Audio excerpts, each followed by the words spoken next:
के बैठे थे, सारा धन लेकर के बैठे थे। उस समय आवाज लगा ही रहे थे, एक पथिक गुजर रहा था वहां से।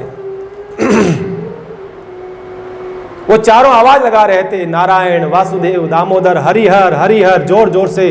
उसी समय बरसात हुई है, बिजली चमकी है और उन सब पे बिजली पड़ी है और वो वहीं मर गए, सीधा भगवान के लोक में गए। अंत समय में लिया हुआ नाम के प्रभाव से सीधा भगवान के चले गए धाम। अब बताइए आप, कर तो वो चोरी थे, चोरी करते थे, लेकिन चोरी के साथ में भी भगवान का स्मरण हो रहा था, परमात्मा का भजन चल रहा था चोरी के साथ साथ में भी। अब हम बताइए, हम चोरी कर रहे हैं? हम चोरी भी नहीं करते, तो हम अगर भगवान का नाम लेंगे तो कितना प्रभावी होगा, ये सोचने का विषय है।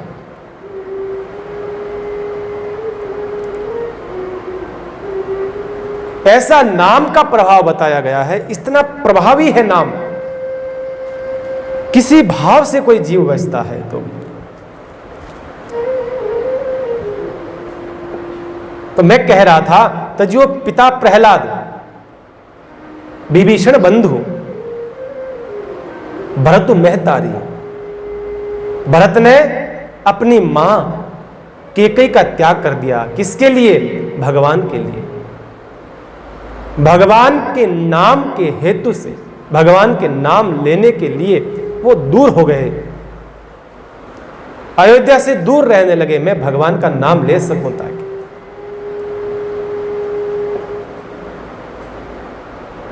परमात्मा का नाम ले सकूं। नाम के प्रभाव के कारण से ये सब भक्त लोग संसार को तजे। और तो और जो गुरु का रिश्ता इतना निकटस्थ होता है एक शिष्य के लिए, जिस शिष्य को गुरु की कृपा से भगवान मिलता है, वो शिष्य अगर कोई गुरु मना करता है कि भगवान का भजन मत कर, उस गुरु को भी त्याग देना चाहिए, गोस्वामी कहते हैं। बल्कि गुरु तजियो, भागवत में वर्णन आता है। शुक्राचार्य जी थे बलि के गुरु, तज दिया, छोड़ दिया। शुक्राचार्य ने कहा कि अरे बलि, तुझे पता नहीं है, ये जो आए हैं ना, ये तेरे को लूटने के लिए आए हैं, और ध्यान रखना, ये वामन नहीं है, ये बहुत विराट है। दिखते छोटे से हैं लेकिन ये तेरे को सब लूट लेंगे। बलि ने कहा, गुरुदेव एक बात कहें, भगवान कौन है? कहा, भगवान तो सृष्टि का संचालन लय प्रलय करने वाला होता है। कहा, भगवान सबको देने वाला होता है, पूरे विश्व को भरण पोषण करने वाला होता है। तो बलि ने कहा, गुरुदेव अगर भगवान विश्व को देने वाला होता है, आज वो ही भगवान आपकी कृपा से मेरे सामने हाथ फैला के खड़ा है। प्रभु, ये आपकी कृपा है। अगर मैं आज इनको नहीं दूंगा, आने वाला विश्व, आने वाला समय कहेगा कि प्रहलाद के वंश में एक ऐसा, इतने बड़े भक्त के वंश में एक ऐसा हुआ राजा। नाम खराब हो जाएगा गुरुदेव आपका, मेरा नहीं होगा, आपका नाम खराब हो जाएगा। देने दीजिए प्रहलाद। बलि कहता है, मुझे देने दीजिए, मना मत करिए आप। कहा, नहीं, मैं श्राप दे दूंगा, तो नरक में जाएगा, ऐसा वैसा ये वो। बलि ने हाथ जोड़ के कहा, प्रभु गुरुदेव, मैंने आपकी कृपा से भगवान को प्राप्त करा है, मैंने आपसे ही सीखा है कि भगवान को प्राप्त करने में कोई बाधक होता है उसको छोड़ देना चाहिए। माफ करना गुरुदेव, आपकी कृपा से मुझे भगवान मिले हैं और आप ही मुझे भगवान से दूर कर रहे हो। मैं क्षमा चाहता हूं, आपके चरणों में कोटि कोटि क्षमा चाहता हूं, पर मैं भगवान को मना नहीं कर सकता। तज दिया, छोड़ दिया। गुरुदेव आप मुझे गलत रास्ता बता रहे हैं, ऐसा संभव नहीं है। छोड़ दिया। बलि गुरु तजियो। अगर भक्ति के मार्ग में आपको कोई मना करता है तो गुरु का भी त्याग करने में कोई शर्म नहीं बताई है। नाम से अगर कोई संसार दूर करता है तो उसको छोड़ दीजिए।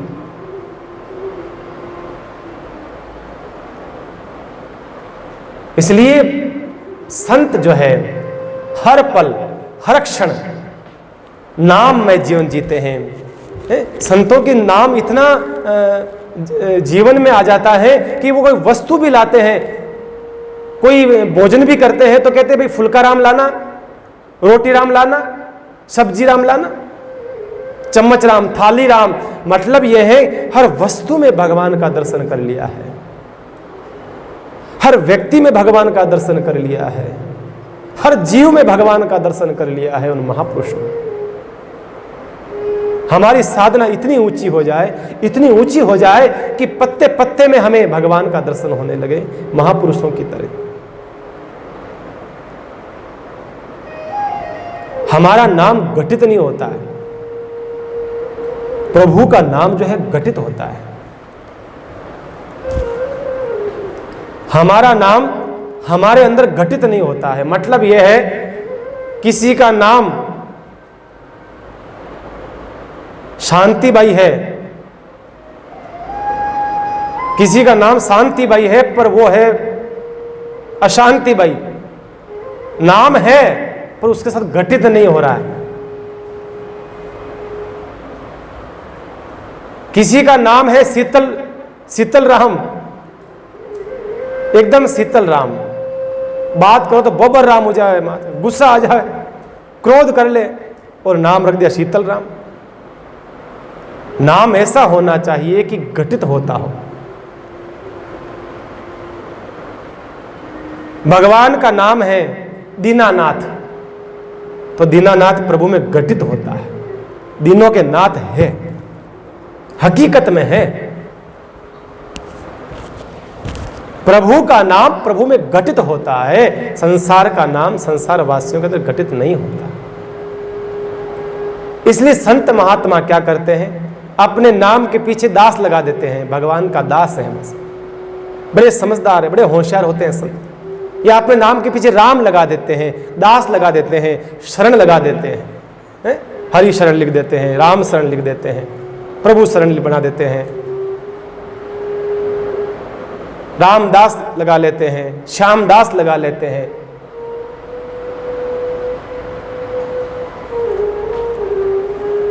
तो कहने का मतलब है महापुरुष अपने नाम के पीछे ये लगा देते हैं ताकि प्रभु का नाम प्रभु में घटित हो। इसके साथ साथ में हमारा नाम भी भगवान के साथ जुड़ जाता है।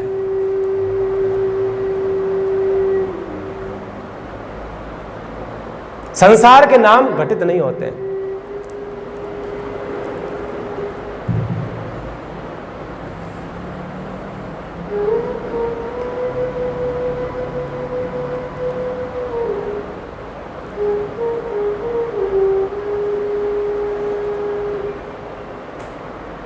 परम पिता परमात्मा के नाम की इतनी बड़ी महिमा महत्ता है, इतनी बड़ी।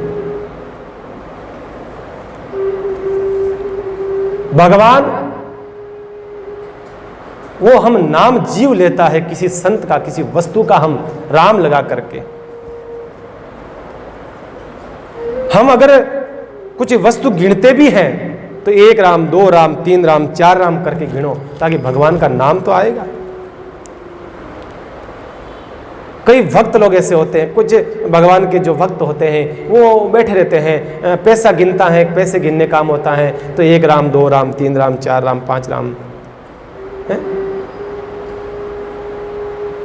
इसके साथ साथ में भगवान का नाम भी चलता रहे। आप जो चीज गिन रहे हैं इस माध्यम से भगवान का नाम भी तो गिनता जाएगा साथ।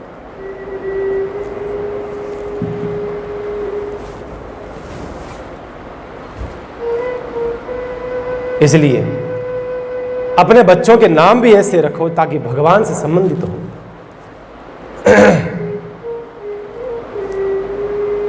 भगवान सब सुनता है।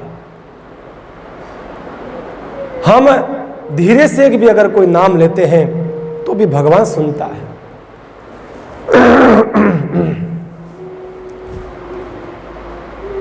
चींटी के पग घुघरू बांधियो, कबीर कहते हैं। भगवान कितना सुनता है। आज हमारे नजदीक कोई बात करता है, कोई धीरे से बोलता है, जोर से बोलता तो भी हमें सुनाई देता नहीं है, लेकिन कबीर कहते हैं कि भैया देखो भगवान कितना सुनता है, कितनी सुनने की क्षमता है। चींटी के पर घुघरू बंदियों सो ही साहिब सुनता है। अब बताइए आप, चींटी कितनी बड़ी होती है? छोटी सी होती है बिल्कुल। और किसी सुनार को बोल दिया जाए भैया इसके थोड़ा सा बढ़िया घुघरू बना दे, एकदम बढ़िया चांदी का छन छन छन की आवाज आवे, वो कहें किसको बांधना है? का चींटी के पैर में बांधना। चींटी के पैर में घुघरू बांधना है। अब बताइए इतनी छोटी चींटी, उसका पग कितना होगा? बिल्कुल छोटा सा पग, और उस पग के भी छोटा सा घुघरू बांधना है। अब सपोज करो उसकी आवाज कितनी आएगी? आप कान के पास एकदम यहां रखो चींटी को तो भी आवाज नहीं आएगी, लेकिन चींटी के पर घुघरू बंदियों सो ही साहिब सुनता है। भगवान उसको भी सुनता है, परमात्मा उसको भी सुन लेता है। अब बताइए हम हमारे मुंह से भगवान का अगर नाम लेंगे, परमात्मा का अगर जीव नाम लेगा, तो क्या भगवान हमारा नाम सुनेगा नहीं?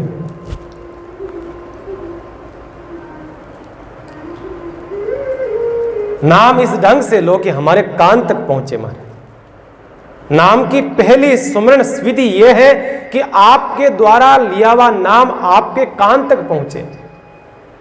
तो इसमें क्या होगा? दो भक्ति होगी आपकी, एक तो वचन से और एक श्रवण से। एक तो मुंह से बोलोगे आप नाम, एक कान से सुनोगे, तो एक साथ में दो फायदा मिलेगा। भगवान का नाम कान तक जाएगा। तो इतना धीरे बोलो, ज्यादा जोर से चिल्लाने की आवश्यकता नहीं है, इतना बोलो कि आपके आवाज आपके कान तक पहुंचे।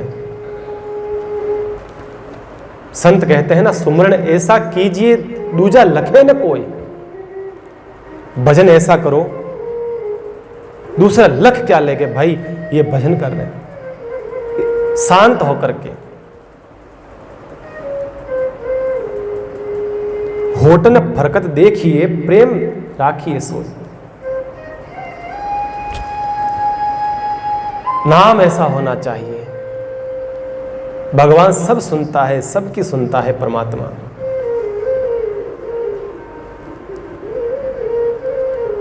और तीन एक साथ में सेवा करना चाहते हो तो एक साथ में नाम मुंह से लीजिए, नाम कान से सुनिए, और तीसरी सेवा यह हो जाएगी, एक साथ में आप कलम लेकर के राम नाम अंकित करिए। एक साथ में तीन तीन सेवाएं। और आनंद रामायण के अंदर तो राम नाम लेखन की बड़ी महिमा है। आनंद रामायण राम नाम लेखन की बहुत ज्यादा महिमा बताई इसमें। तो इससे क्या होता है? मन वचन और कर्म तीनों एक जगह आ जाते हैं। भक्ति तीन प्रकार से होती है, जीव करता है, मनसा वाचा और कर्मणा, तीन प्रकार से। अब इसमें क्या होगा? मनसा, मन से हमारा चलता रहेगा भजन, और मुख से हम बोलते रहेंगे राम राम, और कर्म से हम करते रहेंगे राम राम राम, लिखते रहेंगे। तो मनसा वाचा और कर्मणा तीनों भक्ति हो जाएगी हमारी। आनंद रामायण वाली और अच्छी है। राम लेखन का प्रभाव ज्यादा बताया है आनंद रामायण के तहत। जैसे मैं तो कहता हूं, जैसे बनता हो, टूटा फूटा जिस समय बनता हो, जितना बनता हो, जिस परिस्थिति में बनता हो, बस लेते जाइए। ये तो संतों का अपना अपना मत है, ये शास्त्रों का अपना अपना मत है। सबको सुनिए, आपको जो अच्छा लगे, पर करिए तो सही, जो अच्छा लगे, जिस ढंग से अच्छा लगे करना पड़े। और ऐसा कहते हैं महापुरुष, अनुभवशाली महापुरुष, राम नाम लेखन का कई ऐसे ऐसे प्रमाण मिलते हैं शास्त्रों में कि राम नाम लेखन करते करते करते करते कई महापुरुषों को भगवान राम और सीता का उसमें दर्शन होने लगा, शब्द ब्रह्म बन गया, शब्दों के अंदर से राम का दर्शन होने लगा। ऐसे महापुरुष बैठे हैं, ऐसा संत कहते हैं राम लिखते लिखते राम का दर्शन उस शब्दों में आने लगा है। मतलब यह है शब्द ब्रह्म बन गया, शब्द जागृत शब्द बन गया। यह लेखन का प्रभाव है, लेखन का प्रभाव। कुछ लोग अयोध्या जा रहे थे गांव से, एक बाहर बैठा था, कोई बणिक बैठा था, कहा अयोध्या चलिए, कहा नहीं नहीं नहीं नहीं, मेरा कोई मूड नहीं, अयोध्या जाता नहीं, मुझे नहीं जाना, समय नहीं है। नास्तिक हो गया एकदम। एक बार लोगों ने कहा एक बार चल जाइए, एक बार तो चलिए जिंदगी में सेठ जी, इतने साल हो गए कभी अयोध्या नहीं गए हो ना, चलिए। जबरदस्ती खींच के ले गए लोग, चलो। पहले लोग जाते थे पैदल, कई दिनों बाद पहुंचे, अयोध्या में गए हैं। किसी ने कहा सेठ जी आपने गुरु नहीं बनाया, अरे गुरु तो बना लो। कहा नहीं नहीं नहीं, मैं नहीं मानता गुरु गुरु को। कि सब ने बोला तो चलो वाह ठीक है, तुम के बना ले, गुरु बनाया। गुरु ने कहा भाई अब गुरु मंत्र लिया है तो नियम पालन करो। कहा महाराज ये नियम वाला मामला नहीं बैठता, बस नियम वाला मामला नहीं जमेगा। कैसे कैसे नहीं जमेगा, नियम तो पालन करना पड़ेगा। कहा रोज उठ करके 1 घंटा भगवान का नाम लेना और शाम को 1 घंटा भगवान का नाम लेना। शेठ जी ने कहा ये माला पकड़ो बाप जी आपकी, ये लफड़ा नहीं होता है, ये नाम वाला लफड़ा थोड़ी होता है। 1-1 घंटा करूंगा तो मेरे तो दुकान बर्बाद हो जाएगी महाराज। 1 घंटे में 10 ग्राहक जाएंगे, रुपया कितना नुकसान हो जाएगा। मैं तो 1 पैसा नहीं छोड़ता हूं। कहा फिर आधा घंटा, कहा नहीं महाराज। 15 मिनट, कहा वो भी नहीं महाराज। एक काम करना सेठ जी, कहा कि क्या? कहा कि आप बही खाता संभालते हो? कहा बिल्कुल, बही खाता पे अटका हुआ पूरा सिस्टम। कहा बही सबसे पहले सुबह खोलते हो तो क्या लिखते हो? यही लिखते हैं उधार किसका है, बाकी किसका है, किसको किसको देना है, वो सब लिखता हूं सुबह सबसे पहले दुकान खोलती। अच्छा वो लिखते हो ना, एक काम करना। कहा क्या? कि आपके पुस्तक में इतने सारे पेज हैं, 1 पेज सुबह सुबह राम का भर देना बस, और कुछ नहीं। या 1 लाइन 2 लाइन 5 लाइन आप राम राम की लिख देना, और कुछ नहीं है, गुरुदक्षिणा बस, गुरु की भेंट यही है। कहा हाँ ये काम ठीक है, ये तो कर लूंगा मैं, ये तो मेरा हाँ बाएं हाथ का खेल है। भाई लिखते ही तो है, आपके भगवान के नाम की 5 लाइन भर दूंगा, ठीक है। बात हो गई। पुनः वो सेठ जी आ गए। सेठ जी जो ही दुकान खोली, याद आ गई कि गुरुजी ने कहा था जितना लिख सको 5-10 लाइन लिख दी सेठ जी ने। ऐसे याद रहने लगा उनको। रोज आते, दुकान खोलते, सबसे पहले ग्राहक कोई आता उससे कहते 2 मिनट भैया बैठ तो, 1-2 मिनट बस, मैं नाम लिख लूं। फटाफट नाम लिखते, हाँ अब बोल। नाम लेखन शुरू हो गया उनका। संत होते हैं ना, जीव को किसी भी बहाने से जोड़ देते हैं। भाई तेरा क्या काम है? का ये काम है, चल कोई बात नहीं, इस काम के साथ में इस ढंग से चल, कोई बात नहीं। शेठ जी को धीरे धीरे अनुराग होने लगा, नाम में प्रीति होने लगी, माला लिखने लगे। 1 पेज भरता गया, अब 2 भरने लगे, अब 3 भरने लगे। ऐसे करते करते करते वो तो पूरी डायरी भरने लग गए। बेटे ने कहा सेठ जी, पिताजी पागल हो गए हो, ऐसे आप नाम लिखोगे हम तो बर्बाद हो गए। कहा नहीं बेटा, अब तो मेरा मन रहता नहीं है, अब तो मेरे लिए राम नाम अंकित, राम नाम की जो पुस्तिकाएं हैं वो लेकर के आ। अब तो सेठ जी को आनंद आने लगा। धीरे धीरे धीरे धीरे सेठ जी ने नाम यहां लिखना प्रारंभ कर दिया। तिलक लगाते थे, तिलक छापे करते थे, यहां नाम लिखना शुरू कर दिया। धीरे धीरे अवस्था हो गई, उम्र हो गई उनकी, अब शरीर चलता नहीं है, घर पे रहने लगे। बेटे को कहते बेटा अब तू किताबें लाता रहा, नाम नाम लिखता रहूंगा मैं। एक बार किताबें खत्म हो गई, बेटे के कमरे में सो रहे थे, कहां लिखूं राम राम, कहां लिखूं। दीवार पड़ी थी, पूरी दीवार कोयला लिया, राम राम चारों दीवारों पर लिख दिया। उसके बेटे के कपड़े लटक रहे थे, कपड़ों पे राम राम राम राम, कपड़े अच्छे अच्छे नए नए कपड़े, सब राम राम। बेटे ने कहा पिताजी पागल हो गए आप? कहा बेटा अब राम के बगैर रह नहीं सकता, अब जीवन ऐसा बन गया है। शरीर के सारे अंगों में लिखने लग गए राम राम राम राम। कॉपी नहीं मिलती, कॉपी भर जाती थी, कहां लिखूं, कहां, दीवारें सब लिख दिया, अब कहां लिखूं, ये तन क्या काम आएगा। राम राम राम राम राम राम राम। पीछे हाथ नहीं पहुंचता, पड़ोसी को बुलाते, भैया इधर आना, पीछे हाथ नहीं पहुंच रहा, जरा राम नाम लिख दे। इतना राम राम लिखते हैं, कहते हैं ये हकीकत घटना है। लिखते लिखते कहते हैं उसे जो नाम लिखते थे डायरी में, उस नाम में से वो राम का दर्शन करने लगे। वो नाम चमकता था, मानो साक्षात ब्रह्म बैठा हो, ब्रह्म शब्द ब्रह्म बन गया हो, शब्द ब्रह्म बन गया हो। धन्य हो गया वो, जीते जी सेठ मुक्त हो गया।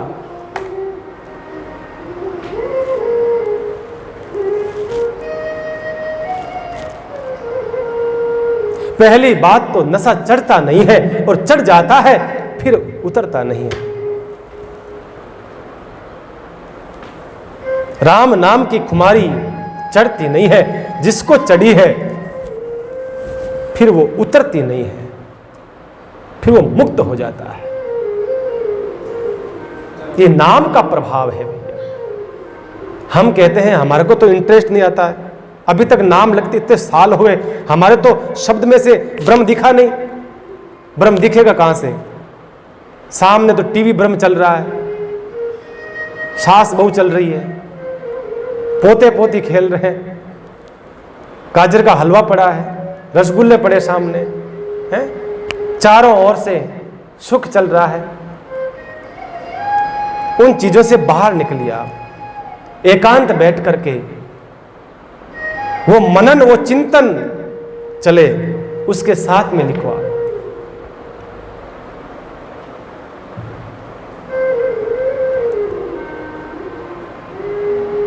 सेठ का अंतिम समय आया। सेठ ने कहा बेटा अब अंतिम समय में और कुछ नहीं चाहता हूं। कहा कि पिताजी बोलिए क्या चाहते हैं? बस अब चाहता हूं इस देह में, इस देह को तो भर दिया राम नाम से, कोई जगह नहीं बची खाली, पूरे शरीर को भर दिया। अब मेरे मन को, अब मैं मन जो है ना, अब ये सरयू में जाना चाहता है, अयोध्या में ले जा करके मेरा अंतिम समय मुझे सरयू में डाल देना, बस मैं राम मैं हो जाना चाहता हूं, मैं ब्रह्म में मिल जाना चाहता हूं, सरयू में मुझे शरीर को डाल देना, जलाना मत, मछली खा लेगी। देखिए आप, महापुरुष कहते हैं, महापुरुष जो होते हैं ना, जीते जी तो परमार्थ करते ही करते हैं, मरने के बाद में परमार्थ करते हैं। बताइए मरने के बाद ये शरीर क्या काम आता है? जलाने में काम आता है? जला देते हैं लोग। संत कहते हैं जल जाओगे तो पाप बहुत होगा, कई जीव मरेंगे, छोटे छोटे लकड़ियों में जीव होते हैं, कई जीवों का अपराध होगा, मेरे जलने से कई जीव भी जल जाएंगे, इससे अच्छा है मैं मरता भी जाऊं तो किसी और के काम आता जाऊं। मछली खाएगी, पानी में गिरूंगा, कई जीव है वो खा लेंगे मेरे को, पानी के जीव मेरे को खा लेंगे, अपना पेट तो भरेंगे। महापुरुषों का मत है, कई महापुरुष मरते मरते अंतिम वसीयत लिख देते हैं कि भैया मुझे मरने के बाद में जलाया नहीं जाएगा, पानी दाग, जल दाग। स्वामी राम सुखदास जी महाराज का नाम सुना होगा, ऐसे वितराग महापुरुष थे, बड़े महापुरुष। इस कलयुग में तो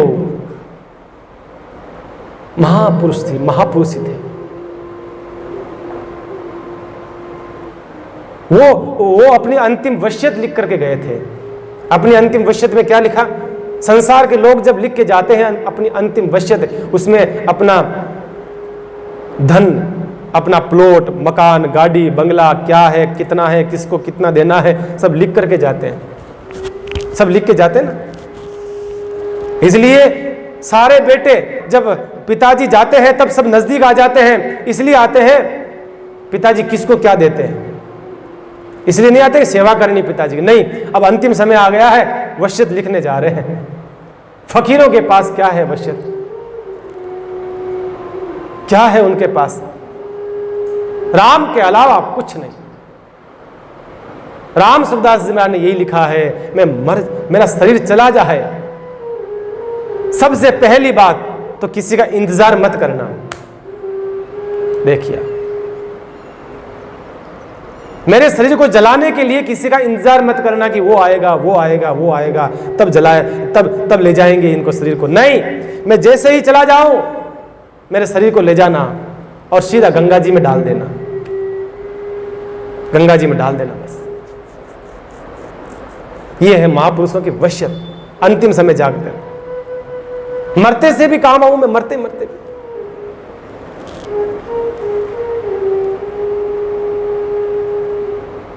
ऐसे महापुरुष जीते जी जो मुक्त हो चुके हैं,